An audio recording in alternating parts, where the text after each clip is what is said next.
देखिएगा, हम लोगों ने लास्ट टाइम जब एडवांस मैथ स्टार्ट किया था तो जो सेकंड वीडियो थी उसके अंदर हमने देखा था, जो अंतिम हमारा टॉपिक था वो टॉपिक था हम लोगों का कि अंतःवृत्त की जो रेडियस होती है।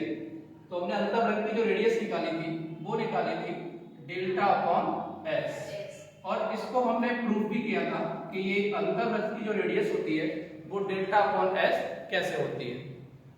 एक बार आज हम लोग इसको अंतःवृत्त की जो रेडियस है इसको एक बार हम लोग जान लेते हैं कि ये समकोण त्रिभुज के लिए कैसे होती है।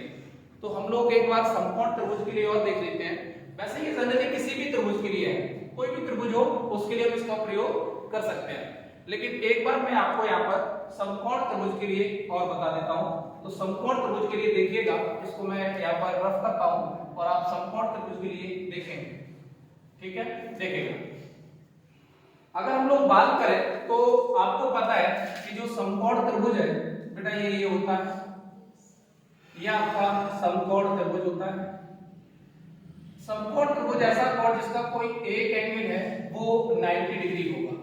ये त्रिभुज है ए, बी और सी। तो समकोण त्रिभुज के अंदर भी अंतःवृत्त होता है। अगर हम लोग बात करें तो समकोण त्रिभुज के अंदर आप लोग अंतःवृत्त को बना सकते हैं।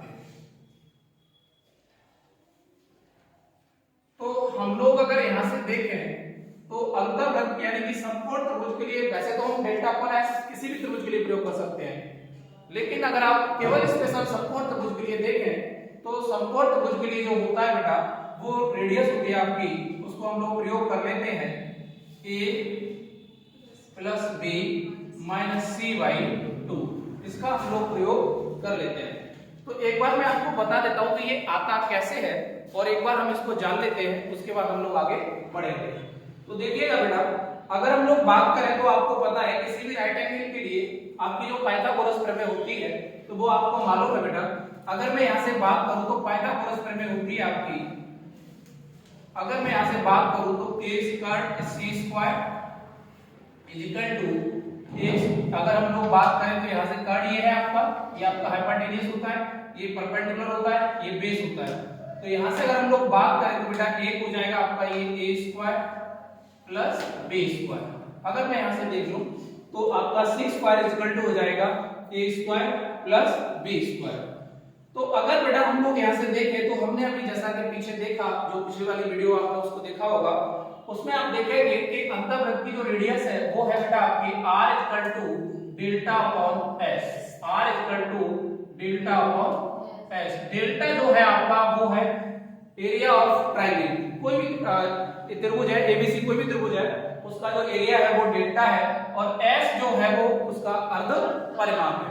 तो अगर मैं बात करूं समकोण त्रिभुज के लिए, तो समकोण त्रिभुज में आप बेटा देखेंगे कि आप यहां पर अगर हम लोग बात करें तो समकोण त्रिभुज में आपको पता है कि एरिया होता है हाफ। बेस अगर हम लोग बात करें बेटा तो इसका जो बेस है वो आप लोग देखेंगे a हो गया, क्योंकि आपके कोण a के सामने जो भुजा होती है वो स्मॉल है। और अगर हम लोग बात करें बेटा यहां पर तो ये आपका हो जाएगा क्या, आपका परपेंडिकुलर। तो यहां से अगर बेटा मैं बात करूं तो ये हो जाएगा half base into height, half base into height divided by perimeter. तो पेरीमीटर की अगर आप लोग बात करेंगे तो ये हो जाएगा a plus b plus c by 2, यानी कि s जो है वो आपका अर्ध परिमाप है, तो सेमी पेरीमीटर। तो a plus b plus c by 2 ये हो जाएगा आपका सेमी पेरीमीटर। एक बात बताओ बेटा, अगर मैं आपसे पूछूं कि a प्लस b का होल स्क्वायर क्या होता है, तो आप कहेंगे सर a प्लस b का जो होल स्क्वायर होता है वो होता है a square plus b square plus 2ab। a plus b का जो होल स्क्वायर होता है बेटा वो होता है a प्लस b का whole square a square plus b square plus 2ab। एक बात बताओ, क्या a प्लस b के a square plus b square, a square plus b square की जगह क्या मैं c स्क्वायर रख सकता हूं? तो आप कहेंगे यस सर आप रख सकते हैं। तो यहां से अगर मैं इसकी जगह बेटा c स्क्वायर रखूं तो आप देखेंगे a प्लस b का होल स्क्वायर, और इसकी जगह मैं जैसे ही c स्क्वायर पुट करूंगा और c इधर आएगा तो बेटा ये हो जाएगा आपका किसका, माइनस का। तो यहां से मुझे वैल्यू मिल जाएगी 2ab। आप देखेंगे कि अगर मैं इस 2 को इधर ले आऊं तो AB की वैल्यू निकाल सकता हूं। तो आप पाएंगे कि सर A प्लस B का whole square minus C square divided by 2, और ये वैल्यू बेटा आपको मिल जाएगी किसकी, AB की।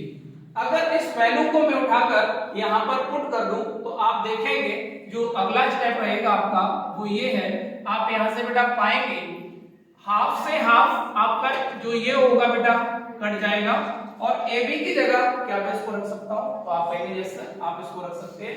तो आप देखिएगा ये हो जाएगा बेटा आपका A प्लस B का whole square, A plus B का whole square minus C square, AB की जगह ये वाली वैल्यू मैंने पुट कर दी, डिवाइडेड बाय 2, और ये हो जाएगा बेटा आपका A plus B plus C। तो यहां से अगर आप लोग बेटा देखें तो आप पाएंगे कि जो आपका ये है ये हो गया A square minus B square, यानी कि A square minus B square का जो फॉर्मूला होता है वो होता है आपका A plus B into A minus B। तो यहां से अगर बेटा मैं इसको पुट कर दूं तो ये हो जाएगा A plus B, A square minus B square, A plus B into A minus B divided by 2 into ये आ जाएगा A plus B plus C। तो आप देखेंगे बेटा यहाँ पर ये क्या हो गया, दोनों कैंसिल आउट हो गए। तो आप अगर देखें यहाँ से कि मुझे स्मॉल r का मान ही निकालना था, तो समकोण त्रिभुज के लिए, किसी के लिए तो आप डेल्टा कोण s लगा सकते हैं, लेकिन केवल समकोण त्रिभुज के लिए अगर आप देखें तो r इक्वल टू आपका हो जाएगा बेटा A plus B minus C by 2। तो यही बेटा हमें एक प्रूफ करना था जो आपके लिए समकोण त्रिभुज के लिए, फॉर राइट एंगल ट्रायंगल। ठीक है, ये आप लोग ध्यान रखेंगे राइट एंगल ट्रायंगल के लिए।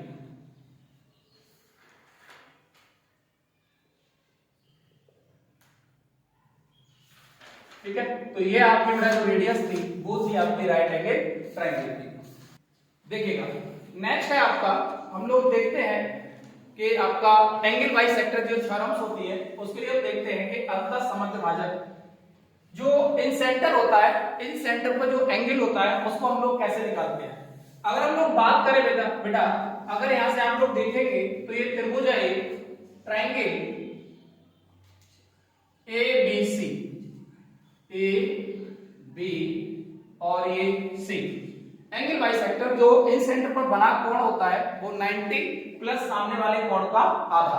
आप लोग पाएंगे कि यहाँ पर अगर मैं, क्योंकि हम लोग कोण समद्विभाजक के बारे में बातें कर रहे हैं, तो कोण समद्विभाजक जहां पर एक दूसरे को इंटरसेक्ट करते हैं, जैसे मैंने कहा कोण B का समद्विभाजक, कोण B का समद्विभाजक और कोण C का ये समद्विभाजक है, और कोण A, तो ये आपस में जो समद्विभाजक है, क्योंकि ये कोण सारे ये है उतना ही ये होगा, जितना ये वाला कोण होगा उतना ये होगा, और जितना ये वाला एंगल होगा उतना ही ये होगा, क्योंकि ये आपस में बेटा क्या है, एंगल बाइसेक्टर, कोण समद्विभाजक। तो कोण समद्विभाजक आपस में जहां पर मिलते हैं वहां पर जो बेटा आपका एंगल होता है तो वो एंगल होता है बेटा आपका, अगर मैं इसकी बात करूं तो 90 प्लस सामने वाले कोण का आधा। तो सामने अगर मानो सपोज दैट बेटा यहां बनना है तो ये कोण है, तो ये हो जाएगा बेटा A बाई 2। तो एक बार देख लेते हैं कि ये 90 प्लस A बाई 2 कैसे होता है, इसको एक बार जान लेते हैं और देखते हैं कि यहाँ पर हम लोग इसको प्रूव करते हैं। ठीक है, तो देखिएगा अगर हम लोग बात करें तो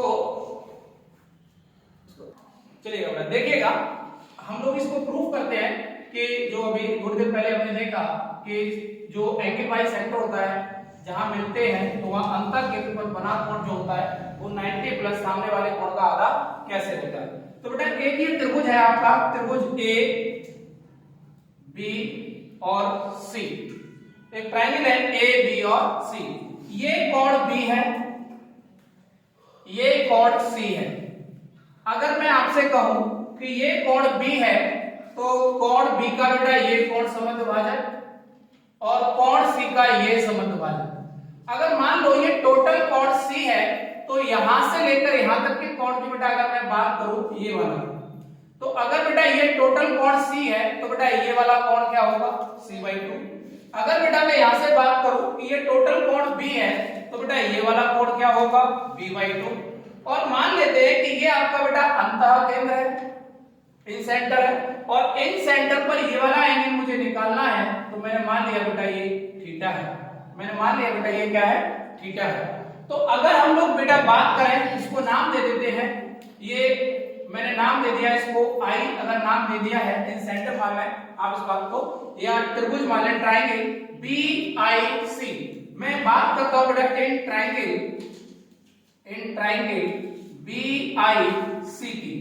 तो अगर बेटा ट्राइंगल BIC की बात करो तो आपको एक बात पता है कि किसी भी त्रिभुज के तीनों कोणों का योग कोण A प्लस कोण B प्लस कोण C, किसी भी त्रिभुज के तीनों कोणों का योग 180 अंश होता है। ये मैंने आपको जो पहली वीडियो है उसमें आपको बताया है, आप वहां जाकर उसको देख सकते हैं कि कैसे होता है 180 अंश। लेकिन यहां पर अगर मैं बात करूं बेटा तो किसी भी त्रिभुज, अगर हम लोग बात करें कि त्रिभुज एक ट्राइंगल BIC, तो अगर यहां से आप लोग देखेंगे तो मैं कह सकता हूं, यहां से आप लोग देखें कि sir theta plus B/2 plus C/2 is equal to 180 degree. क्यों? क्योंकि किसी भी त्रिभुज के तीनों कोणों का योग जो होता है वो होता है आपका 180 अंश। एक बात बताओ बेटा, यहां से अगर मैं बात करूं तो क्या इसको मैं लिख सकता हूं theta plus B plus C/2 is equal to 180 degree. अगर यहां से आप लोग देखें तो यहां से बेटा आप लोग जरा ध्यान से देखना, क्या मैं B प्लस C का मान निकाल सकता हूं? तो आप कहेंगे यस सर, हम B प्लस C का मान निकाल सकते हैं। तो कोण A बराबर आप लोग देखेंगे ये हो जाएगा बेटा 180 माइनस कोण B प्लस कोण C। बात क्लियर है बेटा? यहां से अगर मैं कोण A का मान निकालूं तो आप कहेंगे बेटा कि ये हो जाएगा सर आपका, सॉरी एक सेकंड, यहां पर B प्लस C का मान निकालूं। अगर यहां से मैं कोण B प्लस C का मान निकालूं तो आप कहेंगे सर ये हो जाएगा 180 माइनस कोण A। अगर यहां से बेटा कोण B प्लस C का मान निकालूं तो ये हो जाएगा बेटा आपका कोण B प्लस C, 180 माइनस कोण A। क्या एक बात बताओ, B प्लस C ये बेटा आपका कोण B है और ये कोण C है, क्या इसकी जगह बेटा मैं ये रख सकता हूं? तो आप कहेंगे यस सर आप रख सकते हैं। तो यहां से देखिएगा कि आपका ये थीटा है प्लस इसकी जगह मैं ये रखूंगा तो बेटा ये हो जाएगा 180 माइनस कोण A डिवाइडेड बाय ये वाला 2 इज इक्वल टू 180 डिग्री। तो यहां से आप लोग देखेंगे कि सर ये जो आपका हो जाएगा, अगर हम लोग यहां से बात करें तो ये बेटा जो आपका हो जाएगा ये होगा बेटा थीटा प्लस इसका इसमें डिवाइड करिएगा तो ये हो जाएगा बेटा 90 माइनस कोण A is equal to 180 degree. यहां से बेटा अगर मैं बात करूं तो ये हो जाएगा थीटा इज इक्वल टू, ये 90 बेटा इधर जाएगा, या थोड़ा सा एक स्टेप और आगे ले लेते हैं, थीटा माइनस कोण A इज इक्वल टू 90। कैसे? ये 90 इधर जाएगा तो माइनस हो जाएगा, और अगर बेटा मैं यहां से थीटा का मान निकालूं तो आप देखेंगे ये हो जाएगा 90, ये आपका बेटा हो जाएगा, ये आएगा बेटा 90 आपका कोण A/2, ये आपका यहाँ पर है कोण A/2। तो यहां से आप लोग देखेंगे कि ये 90 और ये इधर जाएगा तो ये पॉजिटिव हो जाएगा और ये हो जाएगा कोण A/2। तो आप थीटा का मान देखेंगे, ये थीटा का मान जो है वो आपका बेटा आ गया 90 प्लस सामने वाले कोण का आधा। थीटा के सामने ये वाला कोण है तो इसका आधा। सपोज अगर यही एंगल आपका, सपोज दैट इस तरह से होता, अगर मैं आपको थोड़ा सा और बताना चाहूं, अगर ये आपका इस तरह से होता, मान लीजिएगा ये कोण A से आ रहा होता, इस तरह से आपस में ये समद्विभाजित विभाजित करते इस तरह से, तो ये वाला आपका जो थीटा का मान है वो क्या होता? क्योंकि मान लीजिएगा आपका ये इन सेंटर है तो अंतः केंद्र पर जो बना कोण होता है वो होता है सामने वाले कोण का आधा। तो यहाँ पर थीटा का मान क्या होगा? तो आप कहेंगे सर यहाँ पर जो थीटा का मान होगा वो थीटा प्लस सामने वाले कोण का आधा, सामने वाले कोण का आधा। तो सामने बेटा कौन है? C, तो ये हो जाएगा बेटा आपका C/2। 2। ठीक इसी प्रकार से अगर आप अगला भी निकालना चाहें तो बेटा अगला आ जाएगा आपका theta equal to 90 plus b/2, सामने वाले कोण का आधा। क्लियर है बेटा? तो ये आपकी जो थी कि आपका जो इन सेंटर पर बना कोण जो होता है, अंतः केंद्र पर जो बना कोण होता है वो 90 प्लस सामने वाले कोण का आधा क्यों होता है। क्लियर?